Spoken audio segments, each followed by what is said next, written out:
Hello, everybody. Hello. Welcome to Love and Money Live. We are so glad you're here today joining us. And we are really excited. We're going to dive right into this one. This is a good one. This is a good one. All right, you risk takers unite.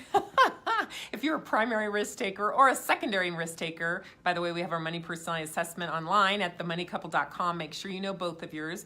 But if you're a primary risk taker or a secondary risk taker, this is going to be so fun. You're going to be affirmed. If you're not, you're going to learn something. So we're really excited today to talk about it. All right.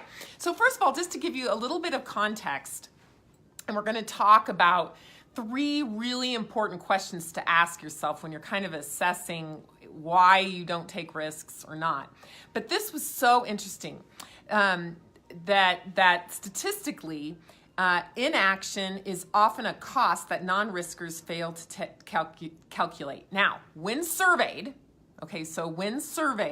middle-aged people wish they would have taken more risks. I'm middle-aged. Are you? Yeah, I'm 47. I think that's the middle, right? That is. It's right in the middle. Because that puts me... Is 50 the middle now? So let's see, 47 plus 47, carry the 1, 94 years old. Yeah. Wow. He's middle. Wow, he's right in the middle. But when middle-aged people are surveyed, they say, and they wish they would have taken more risks, not less. And so, are you kind of in that point? Do you ever ask yourself, and that's one thing that we said kind of in our description of this, have you ever said to yourself, I just need to live on the edge a little bit. I just need to take a little bit more risks. Well, you know what? We want to encourage you today that maybe you should be. And that when you look back on your life, are you going to say to yourself, oh, I'm so glad I was so conservative? Or are you going to say, I really wish I would have taken more risks? All right? Right. And I love this. In the book, Thinking Fast and Slow, that would be me, by Daniel, come on. I don't know if I said that right. Come on. He explains that we tend to automatically see the risks as larger than potential gains. And the truth is outcomes are more evenly matched or trend towards higher success than failure. But I think that's that glass is half empty, half full type thought process is any kind of risk that you take. That would be totally me. Any kind of risk that you take, you do stand a chance at loss, at failure. Right. Total epic failure. But you could also have hang in on that epic failure. Yeah, epic. Yeah. But you could also have a huge chief right there. Just really? Yeah. It's kind of weird. Well, I just had lunch. Okay, that's true. All right. Did you get it? Yeah, you did. Okay. Thanks, because none of them can see, but now they're wondering what it was. All right. I ate some casserole leftovers today. Anyways, where was I going with that? Oh, epic fail, or it could be or it could be an epic success. Not there we risk. go. Now, here's the thing. The money personalities that aren't going to really gravitate towards risks, huge saver, security seeker. That would be me. All right. Now, a spender is going to be a little bit more apt to do a risk taker, huge risks. And flyers, they tend to be okay with just especially if it's going to build a relationship. So, yeah, it's just very, very interesting. And, this one other last thing too, risk takers profit by learning from their successes and their almost successes. So Such a better word than failure. Was almost a success. I mean, that's what I would call failure. It's fluffy talk. That's true. They reflect on the past and assess what opportunities paid off and the lessons learned from those that didn't.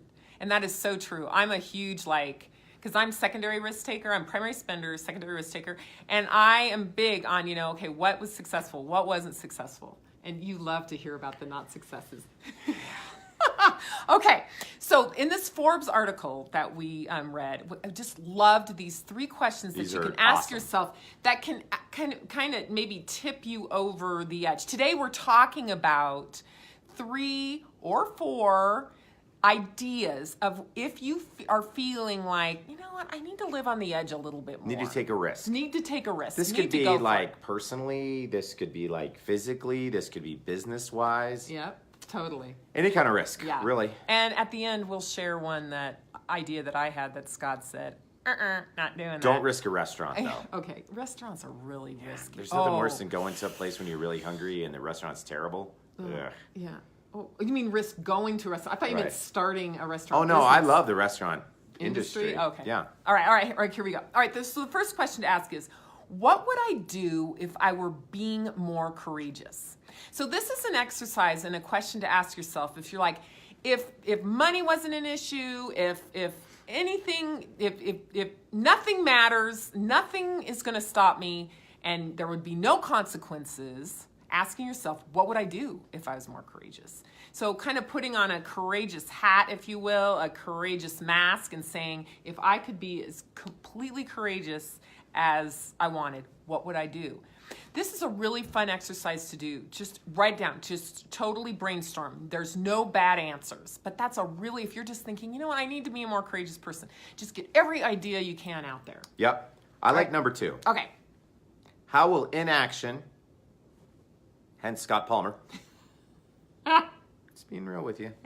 How will inaction cost me 1 year from now if I do nothing? So what's the cost if I do nothing? You know, one of the things that risk-taking does is it makes you feel really good about yourself if you're going for something. If you're just like, you know what, I'm just gonna try it. And you know what? Trying it and failing is better than not trying at all. And that's really hard for people who are savers, security seekers to understand. But sometimes it just feels so good to just get out of that comfort zone. It makes you feel really good about yourself. It gives you self-confidence. You know, a lot of people are like, well, I just need some more self-confidence. Well, that's one way that you get it. But if you ask yourself, how will inaction cost me 1 year from now if I do nothing? That's just an excellent question to kind of get you off the sidelines and into taking a risk of some sort. All right. Do it. Take the risk. All right. Okay, now number this 3. Do you want me to do the third one? Sure. All right. Where is my fear of failure? So that's a huge thing, especially for savers and security seekers. There is often that fear of failure. So here it is. Where is my fear of failure causing me to overestimate the size of the risk? All right. So where is my fear of failure causing me to overestimate the size of the risk? Is it really that bad? I mean, I often think to myself, what's the worst thing that can happen? So if there's a dollar amount involved, I'll say, what's the worst amount of money I could lose? And if I can live with that, hey, tell him about Dunkin' Donuts. I will. Okay, before he gets into the Dunkin' Donut situation that we had, I just want to remind you, today we're talking about 3 questions that you can ask yourself in order to get you over the hump to taking some risks today. Well, finish number 3. Well, there's actually a 4th one here, so go ahead. Okay, so that was, I'm sorry, misunderstood. Okay. Okay, so Bethany came to me and said, hey, I've found this opportunity, which in my mind is like, oh boy, this is going to be a risk opportunity. And basically the gist of the story is this. There was this hedge fund manager who was selling his Dunkin' Donut franchise in Estonia. Now, do you know where Estonia is? I did not, Can we see thumbs but I up? do now. Okay. I know where Estonia is, and it's way across the pond, Lithuania. kind of up a little bit. And so, anyways, I was like, well, I love Dunkin' Donuts. I love that tasty pastry called a donut. So maybe we can see this roll. So instead of saying no, which is usually my MO, is just saying no. Just learn. Don't say no to a risk I taker. just went on a crazy information researching. Talked to the Dunkin' Donuts headquarters and wherever they're, Dunkin' Donutville, I don't know, I can't remember. Got all the maps out in Estonia, figured out they had... after you breathed out of a paper bag. Yeah, after I almost hyperventilated when she came up with this idea. And went through the whole thing, and it was fascinating. And I think, you know, we ended up not moving forward with the Dunkin' Donut franchise, but really the only reason was because we would just had to have spent so much time there. Yeah. And our kids were little, Yeah. and so it was just a little overwhelming. Now I might do that deal. Just because the kids are getting older, and especially when they're in college, I probably would have done the deal because, you know, it was one central location where they were making the donuts and they were shipping them out all over Estonia, and they were selling them in, you know, subway stations and everything else. And it was I think it was actually a really good viable business. But we did not act on it because it's just was very risky, number one, but we just weren't at the right stage of life. Yeah, but the thing I loved about it is Scott kind of overcame his fear of failure overcame that and got him into research mode. Yeah. So he took his security seeker and he said, you know what, I'm going to take that. Let's take it. Let's do the research, honey, and let's really make a wise decision. And risk takers are awesome at finding those ideas, Yeah. I have to say. But the security seekers are awesome at doing the research, doing the economics of the deal, and getting the return on investment idea. Yes. Okay, so here's the last question. Am I underestimating myself, and am I holding back from taking risks? Am I underestimating myself? There's a really, really good question to ask yourself. You know what? You can do it. You can do it. But a lot of times people are underestimating themselves, and that's what's holding them back. So asking the question, am I underestimating myself? So today we're talking about 4 questions that you can ask yourself to get you over the hump, to take some risks and live on the edge and live a little, if you will. All right, first one is, what would I do if I were to be more courageous? All right, second one is, how will inaction cost me 1 year from now if I do nothing? Third one is, where is my fear of failure causing me to overestimate the size of the risk? That's a huge one. And the fourth one is, am I underestimating myself from that in terms of, and that's what's holding me back from taking the risk? Am I underestimating myself? Great questions to ask. And this is one thing I will say, Scott, one of the things I love about us is the opposite dynamic that we have. With his secondary was a security seeker, and my secondary is a risk taker. So that clashes a lot. He used to be this total no person. I always would have these ideas and he would say no all the time. But we really talked it out, and it was really squelching me, because that's who I am. That's how God made me. I love to come up with ideas and new deals and stuff. Not that I necessarily do them all, because I don't, but I love to talk about new things, new adventures, new ideas. And he's really learned and changed a lot in that way.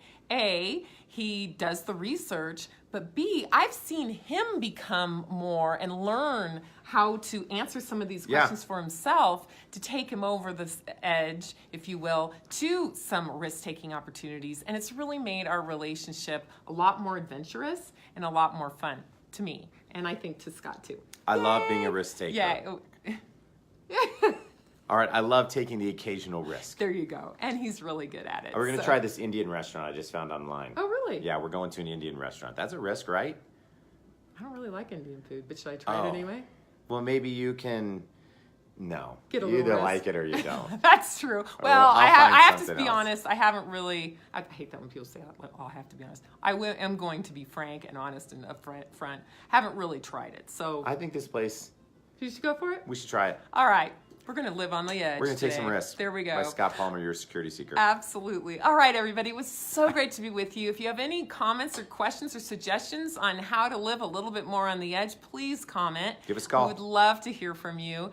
And we are super excited. This weekend, we actually have a marriage conference. Next weekend. Not this weekend, exactly. March 9th.